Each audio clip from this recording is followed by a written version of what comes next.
Shalom, saudaraku yang dicintai oleh Tuhan Yesus Kristus. Ada kesempatan yang baik yang Tuhan karuniakan kepada kita di bulan Desember. Ya, sekarang tanggal 11 ya.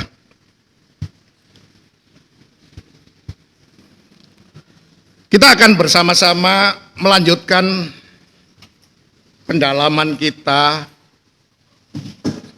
terutama mengenai topik utama kita adalah mengungkap misteri di balik pintu tirai atau bagaikan pengajaran kesempurnaan, pengajaran anak laki-laki yang sedang kita.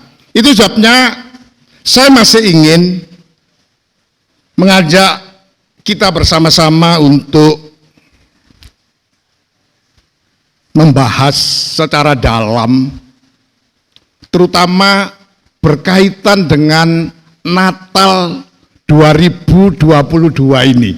Jadi ini mungkin juga bisa kita sampaikan merupakan Natal pertama kita. Sebenarnya sudah lama kita bernatal ini. 1 tahun ini sepertinya kita bernatal. Ya karena kita sedang membahas keberadaannya Tuhan secara utuh, yang secara bukan hanya waktu lahir saja, tapi sampai beliau mati dan sampai sekarang ini dia menjadi imam besar kita. Oleh karena itu saya masih ingin mengajak kita membaca sekali lagi di dalam suratan Ibrani pasal yang ke-9 itu untuk menjadi penekanan atau menjadi landasan dari berita Natal kita yang pertama tahun 2022 ini, yaitu ayat yang ke-11. Sekali lagi kita baca ya, nanti kita akan melanjutkan Ibrani 9 ayat 11 dan 12. Tetapi Kristus telah datang sebagai imam besar. Tetapi Kristus telah datang. Jadi kita semua sudah harus paham kedatangannya Tuhan itu bukan waktu lahir saja. Nanti kalau kita memandang kelahirannya Tuhan pada waktu dia masih bayi saja, wah saya agak sanksi nanti ya. Karena memang justru bagaimana hidupnya Yesus sampai matinya Yesus itu ya, terutama untuk datang, lahir, dan kemudian mewujudkan mulai dia bayi sampai besarnya secara utuh, secara lengkap, yaitu sebagai imam besar bagi kita. Jadi sebenarnya Natal kita tahun 2020 dia sangat erat berkaitan dengan keberadaannya Tuhan, kelahirannya Tuhan sebagai imam besar. Ya, nanti kalau Tuhan izinkan pada tanggal 25 ya, karena kami dapat anjuran dari gereja kami atau sinode kami bahwa tahun 2020 ini tema Natalnya seharusnya adalah misteri Natal ya, rahasia dari Natal, yaitu terambil dari Injil Matius pasal 2 ayat 2, hanya 1 ayat, tapi nanti saya akan sampaikan kalau Tuhan izinkan secara komprehensif, secara utuh ya, apa misteri Natal. Sebenarnya kita pada hari ini sebenarnya sedang berada dalam pengungkapan misteri ruangan Maha Suci. Terutama yang ada dalam ruangan Maha Suci adalah tupoksinya Tuhan, atau di dalam istilahnya itu domainnya Tuhan. Itu ketentuan apa yang Tuhan buat di dalam ruangan Maha Suci itu tidak bisa orang lain campur tangan. Itu adalah wewenangnya Tuhan. Jadi ini adalah misteri ruangan Maha Suci. Natal kita tahun 2020. Kedatangannya Tuhan, kelahiran sampai sepenuhnya. Itu dalam rangka, dalam kaitannya dengan imam besar. Ya. Dan teruskan Mang. Untuk hal-hal yang baik yang akan datang. Teruskan. Ia telah melintasi kemah yang lebih besar dan yang lebih sempurna. Dan lebih sempurna, yang bukan dibuat oleh tangan manusia, artinya yang tidak termasuk ciptaan jadi, ini. Saya ingin mengajak kepada kalian atau saudara-saudara cintai oleh Tuhan ini untuk betul-betul bisa mungkin kalau saya boleh merayakan Natal secara utuh, bukan hanya kelahirannya saja, tapi kita sudah dari lahirnya sampai dia naik ke surga untuk masuk ke dalam tabernakel atau kemah yang lebih besar dan kemah yang lebih sempurna, yaitu ruangan Maha Suci yang orisinilnya, yang sebenarnya, ya di situ ya. Tapi coba kita baca ayat yang kedua, ayat 12, Ayat 12. Ya, Dan ia telah masuk satu kali untuk selama-lamanya. dia sudah datang dan telah masuk ke dalam ruangan Maha Suci yang sebenarnya itu untuk selama-lamanya. Terus, Ke dalam tempat yang kudus, iya, bukan dengan membawa darah domba, ya teruskan, domba jantan dan darah anak lembu, iya, tetapi dengan membawa darahnya sendiri. iya. Dan dengan itu ia telah mendapat kelepasan yang kekal. Dia bisa melepaskan kita semua supaya terjadi kelepasan terhadap kita dari segala ikatan apa saja, yaitu karena dia untuk melayani di dalam ruangan Maha Suci itu, syarat utama yang harus dibawa adalah darah. Yesus Kristus masuk ke dalam ruangan Maha Suci tidak membawa darah domba jantan lembu muda, tapi membawa darahnya, darah yang sebenarnya. Ya, oleh karena itu pada Natal kita yang pertama ini, yang sudah dijelaskan pada season-season sebelumnya, sangat menekankan agar Natal kita itu jangan Natal gambaran atau Natalan bayangan. Sebab yang datang ke dalam dunia sampai dia itu menjadi imam besar bagi kita itu bukan imam besar yang bayangan, yang gambaran, tapi imam besar yang sebenarnya. Dan tempat pelayanannya pun di tempat yang sebenarnya. Darah yang dibawa pun bukan darah bayangan, darah gambaran seperti dulu yang lama harus digambarkan, dibayangkan dalam bentuk darah domba jantan dan darah lembu muda. Tapi benar-benar ini dia tidak masuk ke dalam ruangan Maha Suci yang sebenarnya itu dengan membawa darah domba jantan, darah lembu muda, tapi darahnya sendiri. Jadi ini adalah darah yang orisinil, tidak gambaran, tidak bayangan. Oleh karena itu saya ingin mengajak kepada saudara-saudara yang dicintai oleh Tuhan untuk bisa memahami. Bayangkan kalau yang datang itu yang sebenarnya, dan kemudian dia masuk di tempat yang sebenarnya, dan persembahan yang dibawa itu adalah persembahan yang sebenarnya. Kemudian kita mengadakan peringatan perayaan atau Natal, tapi Natal kita itu tidak sebenarnya. Bayangkan, kasihan dia. Ya. Jadi ingin saya memberikan penekanan kepada saya juga saudara-saudara yang merayakan Natal tahun 2022 ini di dalam perspektif pengajaran kesempurnaan, di dalam perspektif pengajaran tampilnya imam besar yang sebenarnya di tengah-tengah kita.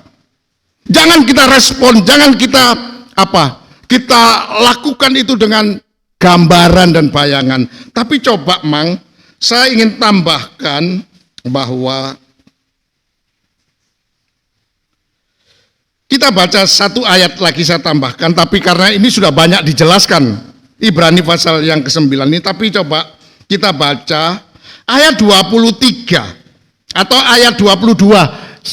Saya ingin memberi penekanan yang dalam, sekalipun sudah pernah beberapa kali dijelaskan, tapi coba kita baca ayat 22. Ayat 22. Perhatikan dengan baik. Dan hampir segala sesuatu disucikan menurut hukum Taurat dengan darah. Ya. Nanti kita baca. Ya, terus? Dan tanpa penumpahan darah tidak ada pengampunan. Jadi ini darah ini adalah sesuatu faktor utama untuk terjadi penyelesaian dosa, untuk terjadi kelepasan, terjadi penebusan, kata Ibrani 9 ayat 15. Itu ditentukan faktor utama itu harus ada darah. Jadi kalau tidak ada darah, tidak ada pengampunan, tidak ada penyucian, tidak ada kesempurnaan. Ya, jadi ini sungguh-sungguh saya ingin tekankan dalam kehidupan kita bersama-sama. Teruskan. Ayat 23. Ya. Jadi segala sesuatu yang melambangkan apa yang ada di surga. Segala sesuatu yang menggambarkan, membayangkan seperti dulu bayangannya, gambarannya itu di dalam hukum Taurat, penabalan Yesus atau penabalan imam besar dari Harun dan anak-anaknya harus membawa darah domba, jantan, lembu muda. Itu melambangkan, menggambarkan, membayangkan tentang yang sesungguhnya. Terus? Harus ditahirkan, harus disucikan, harus dibersihkan, harus ada tanda darah. Ya. Terus? Tetapi benda-benda surgawi Iya. sendiri oleh persembahan-persembahan yang lebih baik daripada itu. Iya. Terus? Ayat 24. Perhatikan. Sebab Kristus bukan masuk ke dalam tempat kudus buatan tangan manusia. Sekali lagi sedikit ditekankan di dalam ayat 23 itu. Ayat 23. Sebentar, saya tekankan saja ya. Kalau kemah pelayanan dari imam besar secara lahiriah pada sistem yang lama itu harus ada atau harus tahirkan, harus dibersihkan, harus disucikan dengan darah anak lembu muda atau darah domba jantan. Begitu pentingnya tanda darah di era yang lama itu hanya untuk membersihkan benda-benda atau kemah atau pelayanan imam besar yang secara lahiriah, buatan tangan manusia. Terus kan Mang, sekali lagi ditekankan, tetapi itu Mang. Ayat 23b. Iya. Tetapi benda-benda surgawi sendiri Iya. oleh persembahan-persembahan yang lebih baik daripada itu. Untuk yang sebenarnya tentang kemah yang sejati, ruangan majuji yang sebenarnya, apalagi yang menjadi imam besar juga imam besar yang sebenarnya, betul-betul anak Allah. Nah, itu harus membawa persembahan yang lebih baik, mungkin dalam salah lebih sempurna, lebih yang sebenarnya, gitu ya. Jadi itu darahnya Kristus. Seperti ayat 24. Ayat 24. Ya. Sebab Kristus Iya. bukan masuk ke dalam tempat kudus buatan tangan manusia. Iya. Masuk ke dalam tangan manusia, tempat kudus, ruangan maha suci, buatan tangan manusia. Terus? Yang hanya merupakan gambaran saja Yang dari merupakan yang sebenarnya. gambaran. Jadi sedikit saya memberikan penekanan untuk Natal pertama kita ini adalah jangan sampai, saya ingin memberikan penekanan sekali lagi bahwa Natal kita 2020 ini Tuhan menghendaki supaya Natal yang sesungguhnya, Natal yang sebenarnya. Sebab yang datang itu adalah imam besar yang sebenarnya dan melayani di tempat ruangan maha suci yang sebenarnya, dan darah yang dibawa masuk itu adalah darah yang sebenarnya, yaitu seperti ruangan maha suci yang bukan gambaran, kata ayat 24. Terus kan Mang? Tetapi ke dalam surga sendiri Tetapi ke dalam surga sendiri untuk menghadap hadirat Allah untuk menghadap hadirat Allah guna kepentingan kita. guna kepentingan kita ke depan. Oh, haleluya. Itu sebabnya saya akan sedikit tambahkan untuk kita akan loncat karena Ibrani 9 sudah banyak kita bahas ya. Pada season-season yang lalu itu selalu membahas tentang Ibrani 9. Poinnya atau intinya Ibrani 9 ini adalah adanya tempat ruangan yang secara khusus sebagai tempat ruangan di mana imam besar itu bekerja. Itu sebabnya penekanannya adalah imam besarnya itu adalah imam besar yang sesungguhnya. Tempat ibadah ruangan maha suci adalah ruangan maha suci yang tidak dibuat oleh tangan, yang orisinilnya, yang aslinya, ya, yang sebenarnya. Darah yang dibawa adalah darah yang sebenarnya, bukan gambaran. Jadi itu sebabnya saya ingin mengajak kita bersama-sama sekali lagi, jangan Natal kita tahun 2022 dengan adanya satu fakta kedatangan Yesus di tengah-tengah kita yang ada dalam dunia ini secara keseluruhan, secara utuhnya, bukan hanya saat lahirnya, bahkan sampai matinya, sampai menumpahkan darahnya. Itu jadi kita menerima Tuhan itu bukan hanya pada waktu seperti Natal ini, wah serius. Padahal Natalnya Natal gambaran. Iya, saya tadi ngomong sama cucu saya, kalau kita masih hujan ini masih enak, saya bilang. Kalau zaman dulu waktu Yesus lahir, iya musim salju itu Pak katanya. Orang musim salju itu orang keluar rumah jalan aja beku bisaan. Kalau nggak ada apanya ya, nggak ada betul-betul, ya bisa beku kita. Jadi kalau kita menghadapi hujan itu sudah gak ada apa-apa. Tapi coba Mang, saya akan tambahkan kepada atau di dalam Ibrani pasal yang ke-10 Mang, sebagai penekanan Natal 2022 kita. Saya ingin mengajak kita bersama-sama, jangan Natal yang tidak imbang dengan yang sebenarnya. Karena ditegaskan oleh Tuhan bahwa jangan gambaran, jangan bayangan, yang orisinil saja. Ya kita pun Natal membawa diri kita, ya jangan kemudian kita kamuflase atau kita pura-pura atau kita ya sekedar saja. Tapi saya ingin kali ini serius. Ya, karena Tuhan mau supaya kita ini yang sejati. Ibadah jangan ibadah yang apa ya, yang asal-asal. Ya, coba kita baca Ibrani 10 itu ayat yang pertama. Ibrani 10 ayat 1. Iya.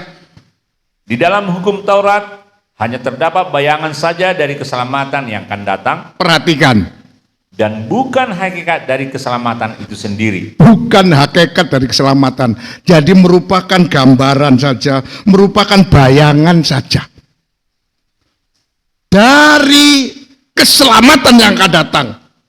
Itu sebabnya tadi dikatakan di dalam Ibrani 9 ayat 11, Tuhan sebagai imam besar itu tugas pokoknya adalah untuk mengerjakan, untuk membuat, untuk melakukan, supaya ke depan untuk hal-hal yang akan datang ini kita betul-betul memperoleh keselamatan, karena Tuhan akan mengerjakan hal-hal yang baik untuk kita. Bukan untuk kecelakaan, bukan untuk supaya hal yang tidak baik, hal-hal yang baik. Bahkan oleh karena itu, yaitu terutama Tuhan ingin membawa kita kepada hakikatnya.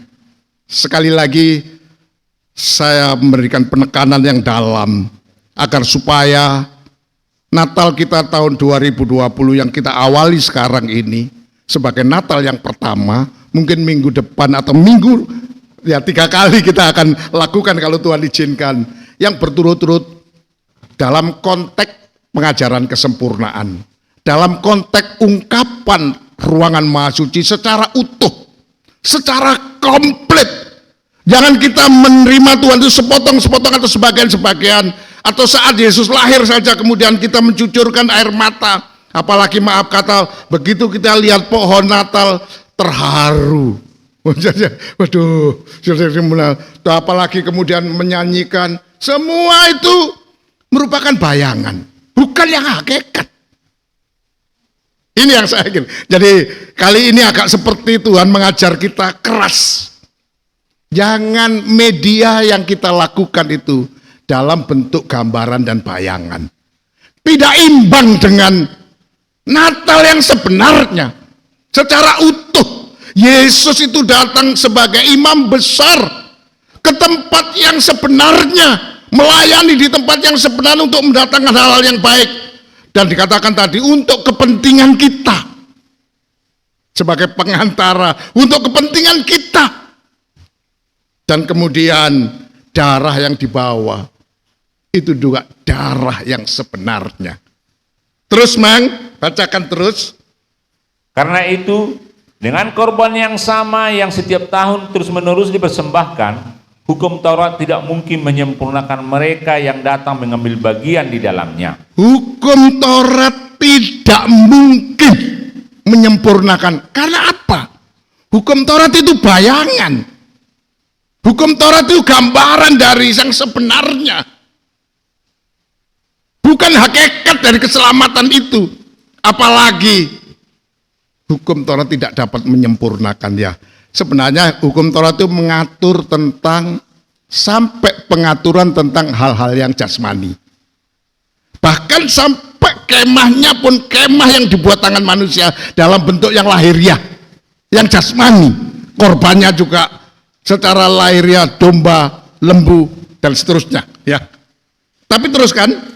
Sebab jika hal itu mungkin, sebab kalau hukum Taurat itu bisa membawa kita kepada kesempurnaan, terus pasti orang tidak mempersembahkan korban lagi. iya. Sebab mereka yang melakukan ibadah itu tidak sadar lagi akan dosa setelah disucikan sekali untuk selama-lamanya. Ya, teruskan. Tetapi Ya. justru oleh korban-korban itu setiap tahun orang diperingatkan akan adanya dosa. Justru sebenarnya membangkitkan memori yang dulu. Apa yang sudah kita tinggalkan, kita lakukan balik. Seperti kita maju mundur saja. Iya. Ya, memang ada yang mengatakan bahwa di dalam membangun rumah Tuhan, ya karena memang sejarahnya pembangunan rumah Tuhan atau tabernakel itu, kemah yang dibuat tangan manusia itu terjadi perubahan. Pada waktu zaman Musa itu masih dalam bentuk yang semi permanen dan bentuknya itu masih bisa bongkar pasang itu bisa dipasang, bisa dibongkar lagi, bisa dipasang, bongkar lagi dan sebagainya. Karena bentuknya itu masih bisa dan itu dibawa di mana Tuhan mau, di dalam padang gurun itu 40 tahun muter-muter di situ ya. Itu begitu di situ kemudian dibangunlah tabernakel. Tapi kemudian di era zaman Daud yang dipraktekkan oleh Raja Salomo memang dipermanenkan. Tapi setelah itu pada zaman kerajaan Kores atau kerajaan maka kemudian mereka itu kemudian dihancurkan itu bait Allah. Dan kemudian mereka semua orang Yahudi ditawan ke negeri Babel. Semua dalam kurun waktu 70 tahun. Sehingga kemudian setelah itu 70 tahun itu kembali Tuhan menyuruh gubernurnya Serubabel dan kemudian imam besarnya Yosua dan rakyat yang ada, ayo bangun kembali. Ya, saya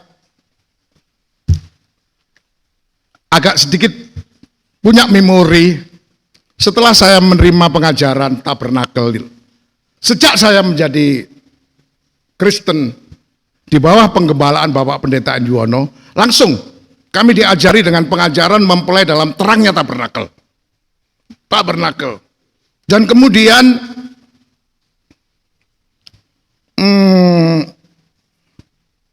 pengajaran itu mulai diajarkan tentang halaman. Dan sebenarnya di era Bapak Pendeta Yuwono itu, pergerakan tentang pengajaran itu memuncaknya itu sampai di ruangan suci.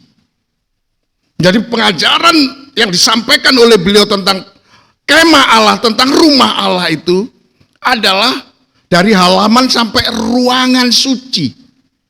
Itu dengan segala ungkapan-ungkapan. Itu sebabnya istilah saya perspektif atau versinya itu adalah. Tapi saya diminta oleh beliau untuk mengevaluasi atau untuk apa namanya, sebab beliau berpesan secara khusus 15 hari sebelum beliau meninggalkan kami. Dia katakan kepada saya, Har, apa yang kuajarkan kau anggap baik, pakai. Apa yang kau anggap tidak baik, buang. Waduh, jadi ini saya mendengar pesan beliau ini gemetar saya.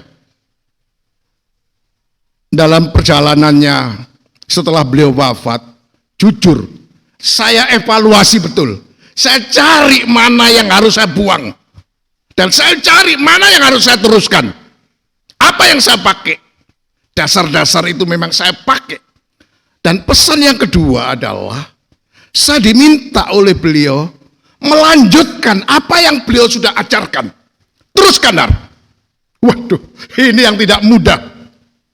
Akhirnya, selama 7 tahun setelah beliau wafat, itu saya betul-betul melakukan koreksi, melakukan satu evaluasi, melakukan satu apa yang beliau ajarkan tentang kemah Allah. Iya, memang pelayanan beliau sampai puncak, tapi puncaknya ruangan suci. Dan kemudian sesuai dengan anjuran beliau yang kedua, saya bergumul untuk meneruskan, kepingin, dan saya rindu sekali, dan saya bisa melakukan. Itu sebabnya saya sebenarnya dalam hati saya, atau saya berikrar, atau saya sebenarnya bernasar, Tuhan, kalau nanti Engkau sudah memberikan kepadaku pelayanan, dan kemudian Engkau memberikan kepadaku tempat untuk saya melayani ya, secara permanen dan sungguh-sungguh, itu sebabnya begitu saya mendapatkan tempat di sini, saya mulai bertekad bulat untuk kepingin melanjutkan. Dan betul, begitu saya bertekad untuk melanjutkan, memang bahasa Tuhan kepadaku, apakah semudah itu? Saya seperti gitu ya. Karena apa? Dan saya sebenarnya untuk mengungkapkan rahasia ruangan Maha Suci atau pengajaran kesempurnaan, yang saya istilahkan juga pengajaran anak laki-laki, sebab Bapak Pendeta Yuwono menerangkan pengajaran mempelai dalam terangnya tabernakel itu menggunakan dasar logo Wahyu 12 ayat 1 saja. Jadi kalau dasarnya itu adalah Wahyu 12 ayat 1, itu identik menurut saya, keyakinan saya, identik dengan ruangan suci saja. Tapi kalau kemudian kita melanjutkan kepada ayat yang kedua, Wahyu 12 itu yaitu perempuan itu akan mengandung. Jadi Bapak Pendeta Yuwono tidak menyertakan ayat 2, tapi ayat 1 saja. Itu logonya. Dan itu semua banyak hamba-hamba Tuhan dari gereja mana-mana, di gerejanya itu memasang gambar anak laki-laki dan gambar anak perempuan. Dan anak perempuan ini bagaikan mempelai perempuan yang di bawahnya itu disertai dengan ayat spesial. Wahyu 12 ayat 1 saja. Jadi saya identikkan pengajaran yang disampaikan oleh Bapak Pendeta Indiono CS itu hanya sampai di ruangan suci saja. Jadi kabar mempelai itu identik dengan ruangan suci. Itu sebabnya ya sebenarnya tidak salah. Tetapi karena juga kawan-kawan saya atau hamba-hamba Tuhan yang lain, mungkin beliau ini tidak mendapatkan pesan dari Pendeta Indiono yang memproklamirkan pengajaran mempelai dalam terangnya tabernakel itu hanya Wahyu 12 ayat. Tetapi beliau suruh diutus oleh beliau berpesan, pesan terakhir sebagai orang yang mau meninggalkan saya, itu terkesan sekali. Dan saya takut kalau nggak saya lakukan. Apalagi beliau adalah orang tua rohani saya, guru saya, majikan saya. Dan kemudian saya coba gumuli, apa kelanjutannya ini? Kok saya disuruh meneruskan? Padahal beliau sudah puncak sampai sekarang ini. Boleh dikatakan murid-murid beliau, hamba-hamba Tuhan yang lainnya, masih tetap berpegang kepada pengajaran mempelai dalam terang tabernakel seperti yang diproklamirkan Bapak Pendeta Indiono mengenai ruangan suci saja dalam terangnya tabernakel. Tapi kemudian dalam pergumulan saya secara pribadi, saya ditunjukkan oleh Tuhan, kalau kamu mau melanjutkan apa yang diajarkan oleh gurumu, oleh orang tua rohanimu, Bapak Pendeta Indiono, maka logo yang beliau buat itu lanjutkan. Karena Wahyu 12 ayat 1 itu belum lengkap. Dia belum mengandung, dan yang paling penting belum merayakan Natal terakhir. Yaitu melahirkan anak laki-laki. Oleh karena itu saya berkesimpulan menurut keyakinan saya secara pribadi, ya karena saya sebenarnya lama saya ingin mendapatkan referensi atau saya ingin mendapatkan satu contoh-contoh mengenai bagaimana senior-senior saya itu menerangkan tentang ruangan maha suci atau menjelaskan tentang lahirnya anak laki-laki. Tapi saya sudah bertanya kepada senior-senior kami. Beliau katakan, aku belum mengerti, Har. Tuhan belum ungkapkan kepadaku. Jadi saya harus bergumul sendiri. Oleh karena itu saya sampaikan kepada saudara-saudara dikasih Tuhan, ini keyakinan saya yang Tuhan berikan kepada saya, terutama yang saya rindu sejak 98 sampai saat ini untuk bisa mengetahui ungkapan rahasia tentang ruangan maha suci ini, atau saya bisa simpulkan bagaikan pengajaran anak laki-laki. Karena Wahyu 12 ayat 1 itu dia harus mengandung, dia harus melahirkan anak laki-laki. Itu sebabnya saya ambil anak laki-laki pengajarannya. Itu sama dengan pengajaran tentang ungkapan ruangan maha suci. Pengajaran yang mengajarkan tentang kesempurnaan. Ini. Oleh karena itu saya ingin mengajak kepada kita sekalian pada siang hari ini atau pada kesempatan ini, pada season yang kalau Tuhan izinkan akan saya upload season ke-26 ya Sar? 27? Oh, season yang ke-27 ini, yaitu bagaikan Natal dalam perspektif pengajaran kesempurnaan. Bagaikan ungkapan misteri yang ada di balik pintu tirai, misteri daripada ruangan maha suci, yaitu terutama bukan ruangan maha suci yang dibuat oleh tangan manusia. Itu gambaran dan bayangan, bukan hakikat dari keselamatan. Ya, itu sebabnya nanti kalau pengajaran anak laki-laki, pengajaran kesempurnaan, ungkapan ruangan maha suci sampai bisa kita selesaikan pengajarannya secara tuntas. Kalau di dalam Wahyu 12 sampai kita melahirkan anak laki-laki, maka kita akan diangkat. Anak laki-laki yang dilahirkan itu sebenarnya sama dengan Natal terakhir dari gereja yang disempurnakan. Karena dia akan melahirkan tubuhnya Kristus, tubuh anak laki-laki yang rohani.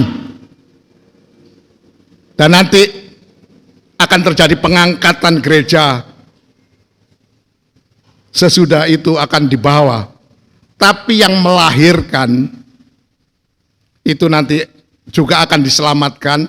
Tidak diangkat, tapi dia disingkirkan. Ya. Tapi penjelasan itu nanti pada kesempatan Natal kita yang pertama tahun 2022 ini adalah menekankan jangan sampai Natal yang sebenarnya itu kemudian kita tidak lakukan, tapi kita masih menggunakan media bayangan, media gambaran. Terutama yang saya ingin tekankan adalah mengenai kebenaran daripada darahnya Tuhan yang orisinil, yang sebenarnya ini sangat menentukan keberhasilan kita, terutama di dalam membawa kita masuk ke dalam ruangan maha suci yang asli dan kita menjadi jemaat yang disempurnakan. Ya. Tapi saya ingin loncat sekali lagi, ayat 4 dibacakan. Bapak Bella. Ayat 4. Ya. Ibrani 10, Mang. Ibrani 10 ayat 4. Ya. Sebab tidak mungkin darah lembu jantan Ya. atau darah domba jantan menghapuskan dosa. Jadi kalau bayangan, gambaran dari korban yang tidak sebenarnya itu tidak mungkin menghapus dosa. Itu sudah nonsen. Jadi katakan, tidak mungkin bisa menyempurnakan. Itu sebabnya ayat 5 kita perhatikan. Ayat 5. Ya. Karena itu ketika ia masuk ke dunia, Ketika Yesus masuk ke dalam dunia ini sebenarnya Natal. Jadi mulai Yesus masuk ke dalam dunia, dia prosesnya sebagai manusia dia harus dikandung dan dilahirkan. Ya, jadi itu sebabnya saya katakan Natal kita kali ini bukan hanya kita ingat waktu Yesus lahir, kemudian kita menghayal, kita kemudian berhalusinasi, kemudian kita membayangkan, kemudian kita kemudian kita lihat pohon Natal. Pohon Natal itu gambarannya, bayangannya daripada pohon terang yang kemudian harus ada itu saljunya. Di sini kita belum pernah lihat salju yang sebenarnya, ya saljunya itu. Dan kemudian kita teringat macam-macam bayangan. Ya, tidak kepada yang aslinya. Tidak mungkin korban bayangan lembu muda, darah domba jantan itu bisa menyempurnakan kita, bisa menghapus dosa kita. Tidak mungkin. Itu sebabnya ayat yang kelima, karena itu ketika Yesus masuk, mulai dari lahirnya, umur 30 melayani, sampai beliau mati di atas kayu salib, sampai beliau menjadi imam besar. Itu dia berkata apa? ia berkata, Ya, korban dan persembahan tidak engkau kehendaki, korban dan persembahan tidak engkau kehendaki. Terus? tetapi engkau telah menyediakan tubuh bagiku. Tetapi engkau telah menyediakan tubuh bagiku. Tubuh yang asli. Korbannya bukan korban bayangan. Korbannya bukan korban gambaran. Seperti lembu muda atau domba jantan. Tapi yang asli, tubuhnya Kristus. Itu disediakan, diperuntukkan supaya Natal kita berhasil, supaya betul-betul hakikat keselamatan kita terwujud, sampai kita menjadi jemaat yang disempurnakan dan boleh masuk ke dalam ruangan Maha Suci yang orisinil untuk bertemu Dia sebagai imam besar yang saat ini sedang bekerja keras guna kepentingan kita ke depan, terutama di dalam mengungkapkan firman-Nya ya. Sedikit pada penekanan pada hari ini atau Natal kali ini, nanti kita akan lanjutkan pada Natal kita yang kedua kalau Tuhan izinkan minggu depan, yaitu mengenai jangan sampai kita itu di dalam melakukan apapun itu dalam bentuk bayangan, gambaran ya. Nanti maaf kata pendeta satu menggambarkannya begini, pendeta satu menggambarkan begitu, dan kemudian yang lainnya begitu. Ya artinya memang versi masing-masing. Yang gereja ini versinya gini, gereja itu versi. Waduh ini. Saya ingin ya, saya tidak mengatakan yang lain ya, tapi khusus kita. Dalam Natal kita tahun 2022 dalam versi pengajaran kesempurnaan, dalam versi pengajaran anak laki-laki, dalam versi pengajaran pengungkapan rahasia ruangan Maha Suci ini. Tidak boleh melakukan bayangan. Coba kita akan membaca bagaimana pengalaman Rasul Paulus untuk jangan sampai, untuk membuat kita ini jangan sampai melakukan hal-hal yang sifatnya gambaran dan bayangan. Tapi Tuhan mau supaya kita melakukan yang sebenarnya. Ya, untuk supaya sinkron. Untuk supaya kita ini menjadi serupa dengan Tuhan. Tuhan imam besarnya asli. Darahnya asli. Tubuhnya yang dipersembahkan asli. Ya, maaf ya, kali ini saya tidak menggunakan media secara khusus di dalam menyambut Tuhan, bagaikan menggunakan media roti dan anggur. Agak sedih kali ini, mungkin seterusnya, supaya apa yang kita lakukan di dalam menerima darahnya Tuhan itu jangan darah bayangan, tapi betul-betul darahnya Kristus. Roti itu juga betul-betul tubuh Kristus itu, supaya betul-betul terasa dalam kehidupan kita ya. Oleh karena itu coba kita akan membaca bersama-sama di dalam surat Kolose pasal yang pertama ya. Kesaksian daripada Rasul Paulus mengenai bagaimana awalnya dia mengawali sampai dia bisa menyampaikan tentang jangan kita melakukan sesuatu yang sifatnya bayangan. Ya, semoga Roh Kudus memimpin saudara-saudara dikasih Tuhan dan saya untuk bisa mengerti tentang yang sebenarnya. Ya, biasanya kalau orang dewasa itu lebih cepat. Ya, itu sebabnya Rasul Paulus mau seperti yang sudah dijelaskan pada kita. Jangan pemikiran kita itu tidak sempurna. Pikiran kita itu yang sempurna. Segala hal yang lahiriah yang menjadi kebanggaan itu buang, anggap sampah aja.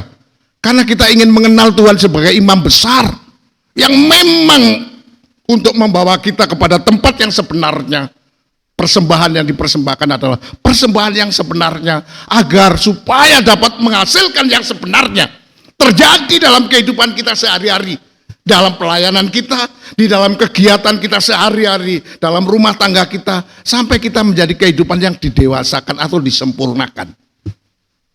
Ya, coba kita baca di dalam Kolose pasal yang pertama, pelayanan dan penderitaan Paulus, ayat 24. Ya. Kolose 1 ayat 24. Betul. Sekarang aku bersukacita bahwa aku boleh menderita karena kamu, Ya, dan menggenapkan dalam dagingku apa yang kurang pada penderitaan Kristus waduh, untuk tubuhnya, yaitu jemaat. masa kematian Tuhan, penderitaan Tuhan dianggap masih kurang. Tapi untuk jemaat, Rasul Paulus rela menderita untuk menggenapkan penderitaannya Tuhan. Ya, terus kan? Ayat 25, aku telah menjadi pelayan jemaat itu sesuai dengan tugas yang dipercayakan Allah kepadaku, Terus, untuk meneruskan firman-Nya dengan sepenuhnya kepada kamu. firman yang tidak separuh-separuh, tidak bayangan, tidak gambaran, yang sebenarnya, yang sepenuhnya kepadamu. Terus, Yaitu rahasia yang tersembunyi dari abad ke abad dan dari turunan ke turunan, tetapi yang sekarang dinyatakan kepada orang-orang kudusnya. penekanan sekarang. Jadi karena sudah cara berpikir kita sudah katakan sama Rasul Paulus dalam Filipi pasal yang ketiga, seorang yang memiliki pikiran yang sempurna itu tidak terus apa yang di belakang tinggalkan, ke depan, untuk yang ke depan, sekarang, nanti, seterusnya. Jangan sekarang, dulu. Wah, balik lagi kita.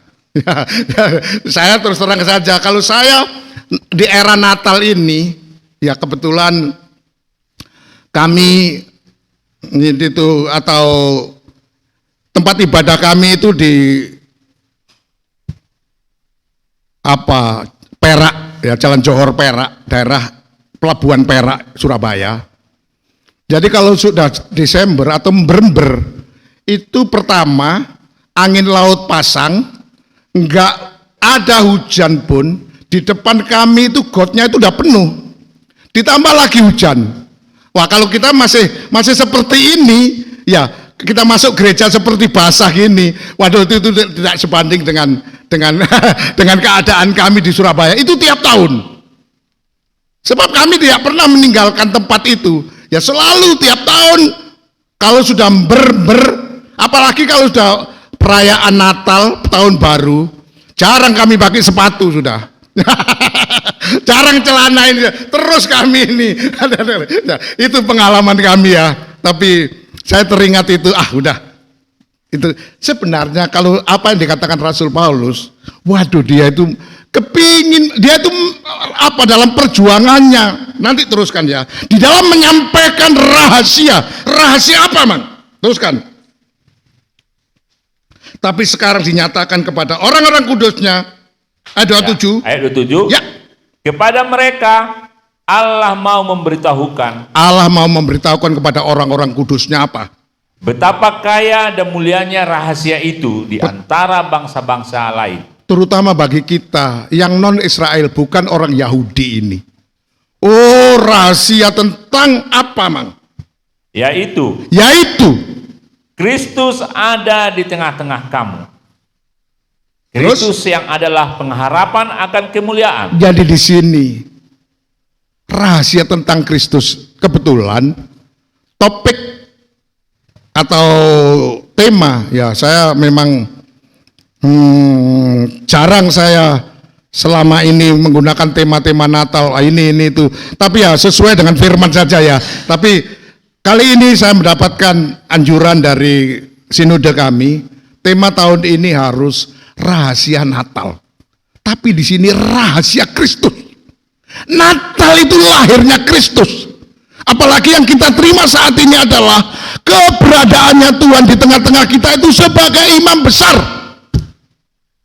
yang orsinil, membawa darahnya yang orsinil.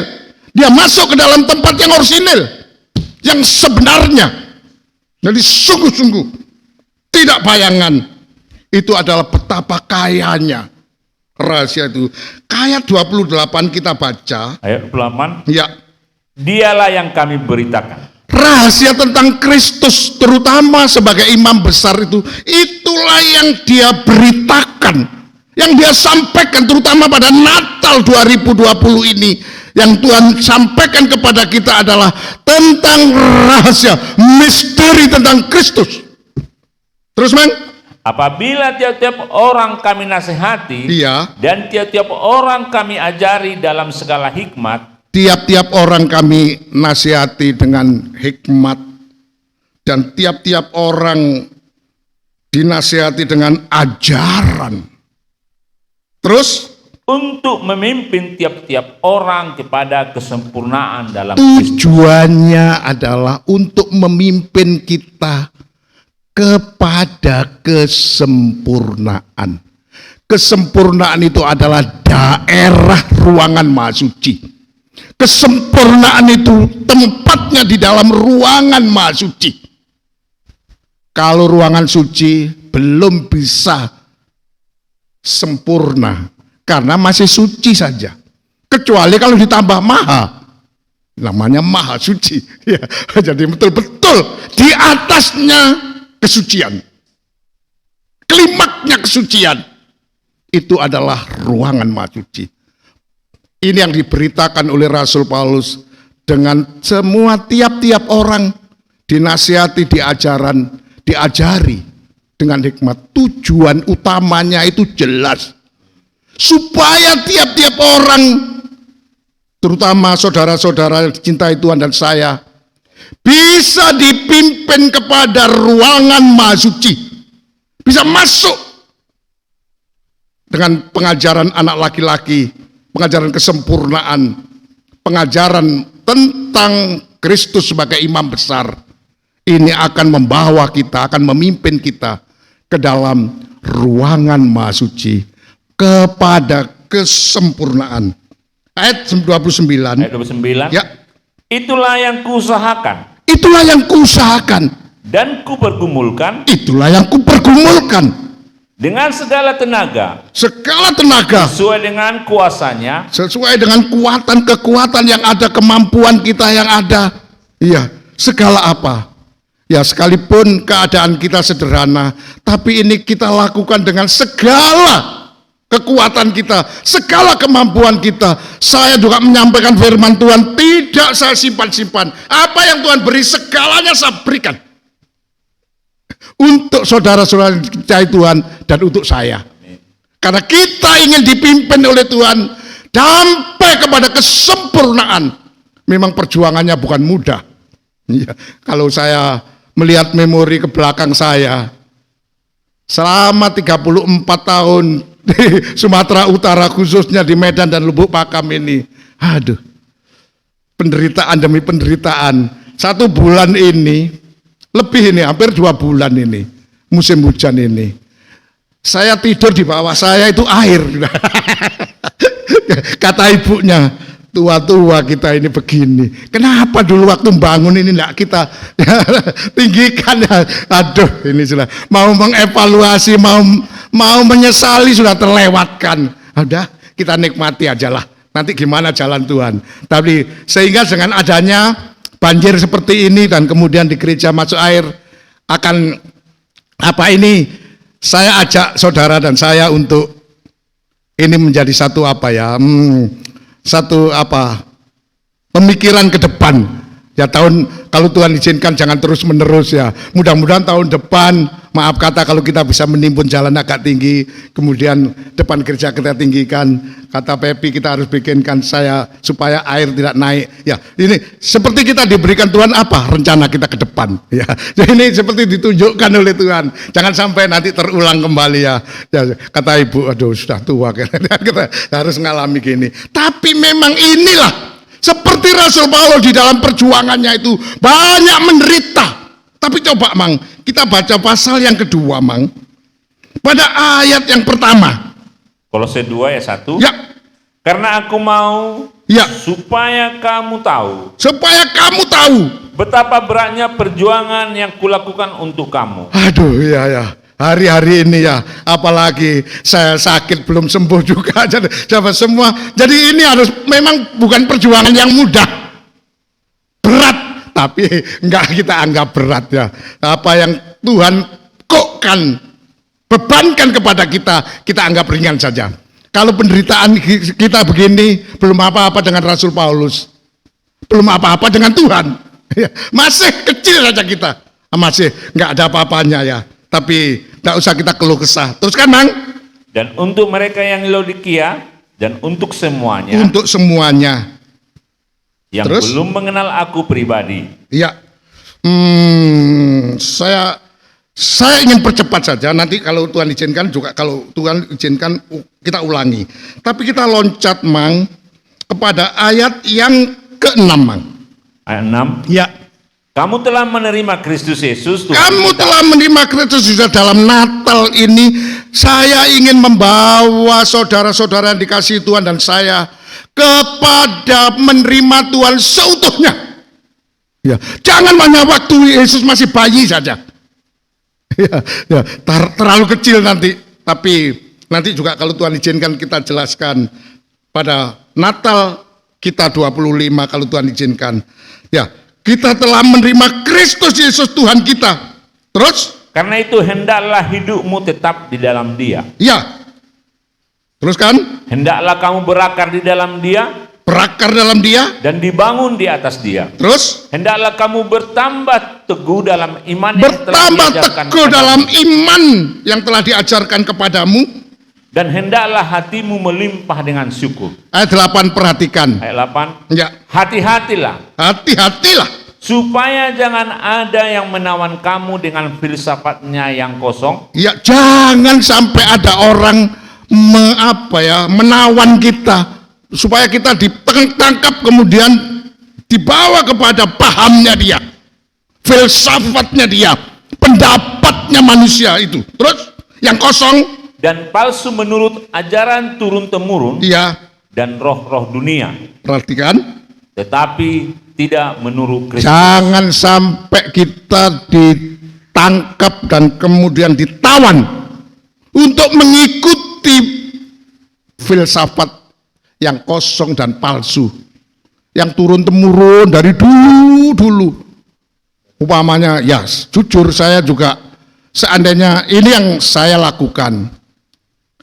Saya tahun 74 menerima Tuhan dan diajarkan oleh guru saya, orang tua rohani saya, Pak Pendeta Enjuwono, dengan pengajaran mempelai dalam terangnya tabernakel. Itu sudah sampai anak saya, lahir cucu saya, temurun-temurun lah itu ya. Jangan sampai itu, kemudian masih itu saja. Ya, apalagi saya disuruh teruskan luar. Jangan lupa ya, nggak tahunya dia mau meninggalkan saya. Aduh, tidak mudah, ini perjuangan bukan gampang ini. Sedangkan saya menjumpai anak beliau yang menjadi hamba Tuhan, saya datang. Memang Pak Har, kita harus melanjutkan. Tapi tidak mudah loh Pak Har. Kita menerangkan ruangan Maha Suci itu pelayanan imam besar Pak Har. Jadi ya, itu yang saya kesulitan. Iya memang. Jadi, ya, apalagi tantangan, perjuangan yang harus kita apakan. Tapi saya ingin mengajak saudara-saudara cintai Tuhan, ya, yang saat ini, ayo jangan kita mundur. Apalagi kita ditawan oleh filsafat manusia yang kosong ini, turun-temurun, yang tidak menurut Kristus. Apalagi sedikit saya memberikan penekanan kepada kalian dan saya, saudara-saudara cintai Tuhan ini. Kristus sekarang ini sudah menjadi imam besar. Tupoksinya, pelayanannya itu di ruangan Maha Suci. Kita harus menurut ini. Jangan sampai kemudian kita menurut yang lain. Maaf, seandainya kita ingin mendapatkan pelayanan dari Kristus sebagai imam besar, tapi kehidupan kita tidak masuk dalam ruangan Maha Suci, tapi kita minta Kristus di luar ruangan Maha Suci, wah jangan kita remehkan. Ya, itu sudah memang tugas pokoknya dia itu dalam ruangan Maha Suci. Kita yang harus diberi masuk. Oleh karena itu Tuhan memberikan darahnya untuk melepaskan kita, untuk menebus kita. Dan Tuhan berikan tubuhnya, tubuh yang orisinil. Itu seperti tadi dikatakan dalam Ibrani 10, ketika dia masuk ke dalam dunia sebagai imam besar, dia tidak mengorbankan domba jantan, tidak mengorbankan lembu muda yang merupakan gambaran dan bayangan, tapi dia menyediakan tubuhnya dia sendiri yang orisinil. Dan ini memang pada umumnya di momen-momen seperti ini, maaf, perjamuan suci itu sangat ditekankan. 1 tahun sekali. Tapi kali ini saya ingin mengajak kalian dan saya, kalau bisa jangan bayangan, gambaran. Darahnya Tuhan itu darah yang orsinil. Tubuhnya Tuhan itu adalah tubuh yang asli. Itu disediakan. Jadi jangan sampai kita menggunakan media lain, baru kita teringat, oh iya Tuhan sudah mati. Jangan. Hari ini, mari kita rasakan pekerjaan dari darah Kristus. Pekerjaan dari penyediaan Tuhan terhadap tubuhnya. Kita maksimalkan orsinil. Oleh karena itu, tadi Rasul Paulus bagaimana menceritakan perjuangan dia, pergumulan dia yang sangat berat untuk bisa membawa kita. Jangan sampai kemudian kita ditawan. Bahkan seterusnya nanti coba saya akan percepat saja, ya, supaya kita dapat cepat menyelesaikan Natal pertama kita. Sebenarnya jangan di dalam menerima Tuhan Yesus dalam bentuk gambaran, bayangan, sehingga mengingatkan kita akan adanya darah yang tertumpah, akan adanya tubuh yang diserahkan. Tuhan mau supaya kita yang sebenarnya. Dan itu tanpa media itu kita sudah harus memahami itu. Coba Mang, saya ingin langsung saja pada poin yang penting, ayat 16 Mang. Ayat 16. Dan, karena itu janganlah kamu biarkan orang menghukum kamu mengenai makanan iya, dan minuman atau mengenai hari raya. iya, Paskah, Natal itu masuk hari raya. Jangan kita dihukum oleh orang. Waduh, kalau nggak pakai ini, nggak makan, nggak apa. Mana itu Natal? Hari rayanya di mana? Setahun sekali masa nggak ada. Ya, jangan kita dihukum mengenai makanan, mengenai minuman, atau mengenai hari raya. Terus Bulan baru ataupun hari Sabat. Mengapa?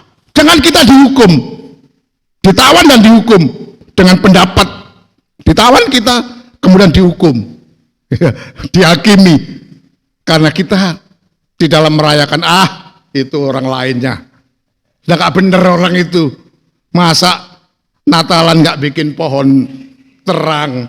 Masa Natalan gak ada ini, gak ada. Kali ini bahkan saya ingin sudah tanpa perjamuan suci, supaya kita latihan. Tanpa diingatkan pun kita sudah yang sebenarnya ini. Yang sejatinya ini. Ya, terus Mang. Semuanya ini hanyalah bayangan. Semua ini hanyalah bayangan. Semua ini gambaran. Tidak hakikat untuk membawa kita kepada keselamatan. Apalagi maaf kata, waduh, kalau kita sudah menyanyi malam kudus, kemudian lega. Sepertinya kita sudah memperoleh keselamatan.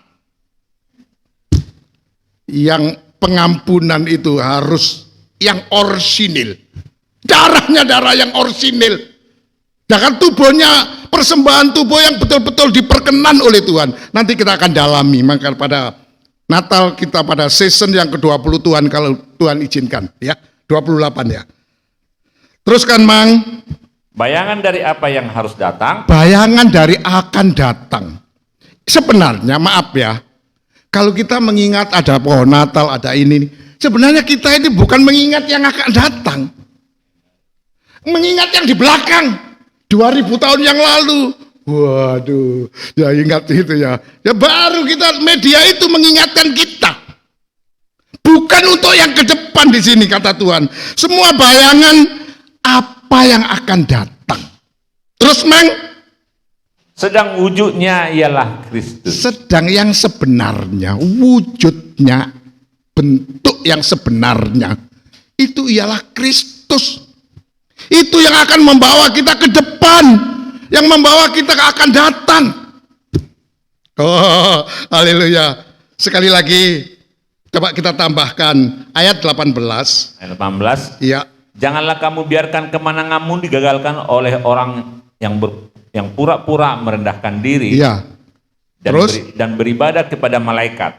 Terus? Serta berkanjang pada penglihatan-penglihatan dan tanpa alasan membesar-besarkan diri oleh pikirannya yang duniawi. Ibadah itu hanya untuk menyenangkan yang duniawi. Dengan segala macam seperti wah ini ibadah kepada malaikat, dan kemudian tanpa alasan membesar-besarkan diri. Waduh, ibadahku tahun ini luar biasa. Waduh, karena kami bisa menyanyi, kita bisa berkumpul, kita bisa pakai baju baru, segala macam. Ya, itu hanya untuk alasan untuk membesarkan diri, kebanggaan diri saja. Terus, Mang? Sedang ia tidak berpegang teguh kepada kepala. Sedang ia tidak berpegang teguh kepada kepala. Kepada yang sebenarnya itu Kristus sebagai imam besar. Di dalam Ibrani pasal yang ketiga, pandanglah kepada Kristus sebagai imam besar. Dia patut dimuliakan dari Musa. Sebab dia itu melayani rumahnya, bukan melayani rumah saja. Dia itu melayani miliknya. Sebagai yang menjadi kepala dari tubuhnya, rumahnya, yaitu kita. Jadi sini ya, jangan. Kalau kita tidak berpegang teguh kepada Kristus sebagai imam besar, yang adalah sebagai kepala, terus Mang? Kepala dari mana seluruh tubuh Iya. yang ditunjang dan diikat menjadi satu oleh urat-urat. Dari mana seluruh tubuh yang ditunjang dan diikat menjadi satu oleh urat-urat sendi-sendi? Terus? Menerima pertumbuhan ilahinya. Rohani kita bisa bertumbuh dari mana? Kalau kita tidak berpegang teguh kepada Kristus sebagai imam besar, apalagi media yang kita gunakan itu masih dalam bentuk gambaran dan bayangan, tidak membawa kita kepada yang kebenaran yang akan datang. Itu adalah merupakan gambaran bayangan dari keselamatan yang akan datang, bukan. Ya, jadi kita mengarah yang ke depan. Oh, oleh karena itu, mari pada Natal kita tahun 2022 ini, sekali lagi, Rasul Paulus menjadi contoh orang yang berjuang dengan sungguh-sungguh, orang yang menderita sungguh-sungguh, serius, karena dia ingin supaya kita dilepaskan dari bayangan, gambaran, tapi supaya kita bisa terbuka mata, supaya kita bisa mengerti yang sebenarnya. Luar biasa, yaitu kepada wujud yang sesungguhnya, yaitu Kristus. Sama sekali, kalau kita tidak berpegang teguh kepada Kristus sebagai kepala, mana bisa kita bertumbuh? Dari mana kita bisa bertumbuh? Rohani kita bisa bertumbuh, dan kita pun gak akan bisa diikat satu dengan yang lain untuk menjadi tubuhnya Tuhan, tidak mungkin. Apalagi kalau ibadah kita hanya berdasarkan peraturan-peraturan. Sebenarnya di sini banyak yang menjelaskan tentang peraturan-peraturan ini itu, bagaikan mentaati hukum Taurat itu bayangan, gambaran, tidak yang sebenarnya. Tapi kali ini darah Kristus itu adalah darah yang sebenarnya, yang dipakai oleh Dia sebagai imam besar untuk menebus kita, untuk mengampuni kita, untuk menyempurnakan kita. Dan tubuhnya, saya masih belum melanjutkan, tapi pada siang hari ini saya tidak terlalu panjang lebarkan, karena masih ada nanti pada minggu yang akan depan, terutama mengenai Natal tahun 2022. Jangan kita Natal yang bayangan, yang gambaran. Tapi saya ingin mengajak saudara yang dikasihi Tuhan dan saya, Natal yang sebenarnya menerima Yesus sebagai imam besar, menerima Yesus sebagai kepala, supaya kita dapat bertumbuh, berkembang ke arah Dia sebagai kepala. Dibangun, ditumbuhkan. Kiranya Tuhan memberkati saudara yang dicintai Tuhan pada Natal tahun 2022 ini dengan menerima pelayanan, kedatangan, kehadirannya Yesus sebagai imam besar, sebagai sentral yang telah menyediakan tubuhnya, yang telah mencurahkan darahnya untuk kepentingan kita, supaya ke depan yang akan datang keselamatan itu menjadi kepastian. Karena sekali lagi saya ingin tutup dengan Ibrani pasal yang ke-9 sekali lagi. Karena nanti Dia datang, Dia sudah tidak berurusan lagi dengan dosa, dengan persoalan, tapi Dia datang untuk menjemput kita. Dia datang untuk mengangkat kita, untuk membawa kita yang sekarang itulah memanfaatkan pelayanannya sebagai imam besar. Kita baca aja pada ayat yang ke-26 sekali lagi. Ibrani 9 ayat 26. Tambahkan ayat 25 sekali lagi, Mang. Saya ulangi dari ayat 25. Ya, sebagai penutup. Dan ia bukan masuk untuk berulang-ulang mempersembahkan dirinya sendiri, sebagaimana imam besar setiap tahun masuk ke dalam tempat kudus dengan darah yang bukan darahnya sendiri. Ya, Dia tidak mati berulang-ulang atau berulang-ulang masuk ke dalam ruangan maha suci membawa persembahan domba jantan, lembu muda, tapi Dia membawa darahnya sendiri sebagai imam besar. Tidak seperti imam besar yang lama. Teruskan, Mang. Ayat 26. Ya. Sebab jika demikian, ia harus berulang-ulang menderita sejak dunia ini dijadikan. Ya, masa Yesus datang lagi, kita Natalan yang berikutnya, tahun depan begitu lagi Dia datang lagi, tahun depan begitu lagi. Karena imam besar setahun sekali menyelesaikan. Tapi kalau Dia membawa darahnya sendiri, membawa domba jantan, ya bisa. Tapi Dia tidak, Dia membawa darahnya sendiri yang sebenarnya. Jadi gak mungkin Dia harus berulang-ulang mati, mencurahkan darahnya berulang-ulang. Terus kan? Tetapi ya, sekarang Ia hanya satu kali saja menyatakan dirinya. Sekarang yang berada di zaman akhir ini sangat ditekankan tentang darah yang dibawanya itu adalah sekali untuk selamanya. Tidak berulang menderita, satu kali menderita. Jadi penderitaan kita sekarang ini yang udah nggak perlu kita sesali, nggak perlu apa, kita nikmati saja. Karena ini juga merupakan dasar. Seperti Kristus menderita satu kali, sesudah itu tidak akan dibawa ke kemuliaan. Terus, Mang? Pada zaman akhir untuk menghapuskan dosa oleh korbannya. Dia oleh korbannya itu satu kali itu selamanya. Satu kali kita bertobat, satu kali kita mengalami perubahan, itu untuk selamanya. Karena dosa kita diselesaikan. Ayat 27. Ayat 27. Ya. Dan sama seperti manusia. Sama seperti manusia. Ditetapkan untuk mati hanya satu kali saja. Ditetapkan untuk mati satu kali saja. Dan sesudah itu dihakimi. Dan sudah itu dihakimi. Terus?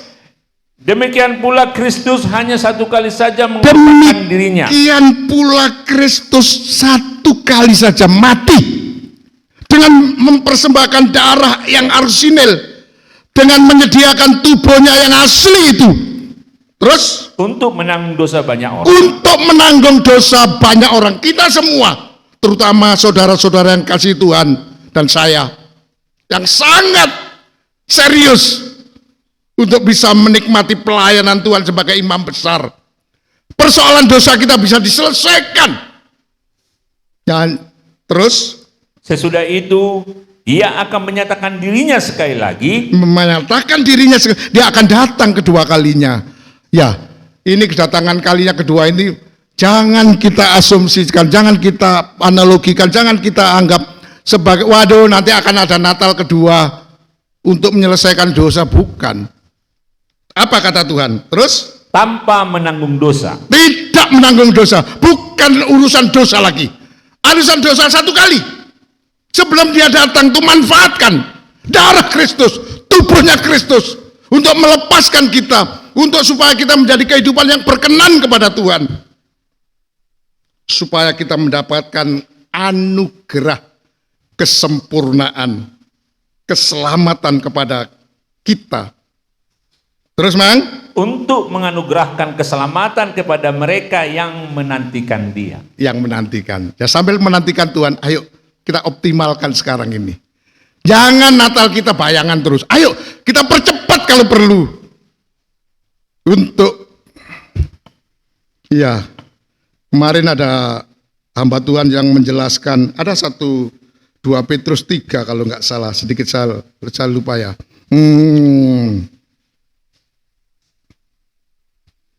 Coba kita baca 1 ayat, Mang.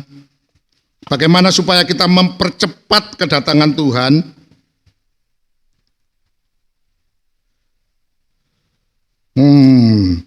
Hari Tuhan sedikit.